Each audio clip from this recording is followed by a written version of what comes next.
परंतु बालक जैसे ही पास आया, गोरा जी का पैर बालक पर पड़ा और बालक मिट्टी में दब गया। बालक चीखा, परंतु गोरा जी तो भक्ति में मग्न थे। बालक की आवाज उनके कानों तक नहीं पहुंची तथा बालक मिट्टी में मिल गया। उनके पैरों से कुचला गया, वह हड्डियां निकल आईं और बालक मर गया। पत्नी पानी लेकर आई तो बालक नहीं दिखा। हर जगह ढूंढने लगी। उसके रोने पर आस पास के लोग इकट्ठे हो गए। तभी अचानक पत्नी की दृष्टि मिट्टी पर पड़ी तो देखा कि बालक की हड्डियां निकल गई है तथा मिट्टी में मरा पड़ा है। जब यह दृश्य देखा तो उनकी पत्नी जोर जोर से रोने लगी। पड़ोसी भी गोराजी को कहने लगे कि ऐसी भक्ति किस काम की। बालक पैरों में कुचला गया, फिर भी पता न लगा तथा गोराजी को भला बुरा कहने लगे। जब पत्नी ने कहा तो गोराजी को बुरा लगा तथा कहने लगे कि बालक का समय आ गया होगा, इसलिए चला गया। ये जीवन स्वप्न है, इसलिए चिंता न कर, प्रभु जो करता है अच्छा ही करता है, अत शोक न कर। जिसके बाद उसकी पत्नी ने कहा कि ये सब विट्ठल के कारण ही हुए हैं और वो एक लाठी लेकर विट्ठल भगवान की मूर्ति तोड़ने लगती है जिसे देखकर उसके पत्नी ने गुस्से में कहा कि तुम्हें अपने विट्ठल की कसम, तुम मुझे कभी मत छूना। समय बीतने के साथ वो अपने पति से माफी मांगने लगते हैं, लेकिन भक्त गोरा कुम्हार कहता है कि मैं अपने विट्ठल की कसम नहीं तोड़ सकता। समाज के सभी लोग उन्हें बांझ बांझ कहकर जीना हराम कर दिया था। इसके बाद वो अपने पति से कहती हैं कि ठीक है, अगर आप मुझे छू नहीं सकते तो आप मेरी बहन से शादी कर लीजिए। लेकिन गोरा कुम्हार नहीं मानते हैं। इसके बाद उनकी पत्नी अन्न जल त्याग देती है, जिसके बाद गोरा कुम्हार शादी के लिए तैयार हो जाते हैं। लेकिन जब शादी करके आती है तो उनके बहन को भी स्पर्श करने से मना कर देते हैं, क्योंकि उनके ससुर ने विट्ठल का कसम देते हुए कहा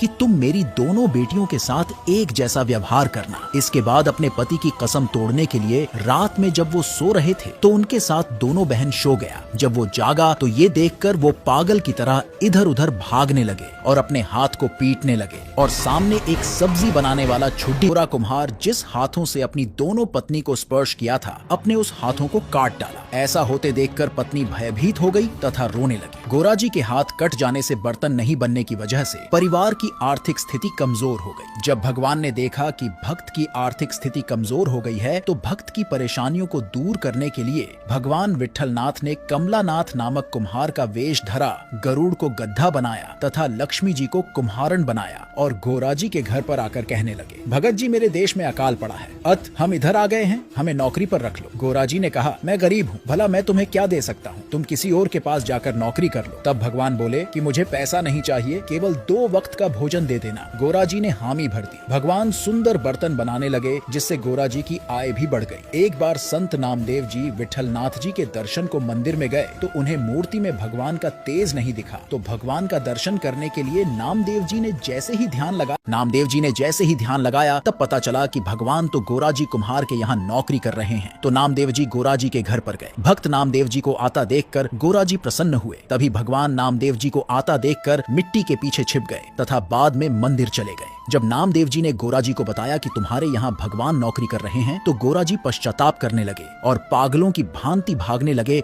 विट्ठल को खोजने के लिए। वो अपना सुध बुध सब खो दिए थे। उन्हें लग रहा था कि वो बहुत बड़ा पाप किया है भगवान विट्ठल से काम करवा के। भगवान के पास गए तथा भगवान से क्षमा याचना करने लगे। वे उनके भक्ति रस में डूब गए और अपने कटे हुए हाथ से ताली बजाने लगे और ताली बजाते बजाते उनका हाथ भी वापस आ गए। उसके बाद भगवान विट्ठल ने कहा, हम तुम्हें अपने सभी सप्तों से मुक्त करते हैं। जिसके बाद उनकी पत्नी ने अपना आंचल फैलाकर कहा, हे विट्ठल भगवान, मेरी आखिरी मनोकामना पूर्ण कर दीजिए, मेरा बच्चा वापस कर दीजिए। जिसके बाद भगवान विट्ठल ने उनके मरे हुए बच्चे भी वापस कर दिए और बच्चा माँ के बगल में रोते हुए दिखाई दिया, जिसे गोरा कुम्हार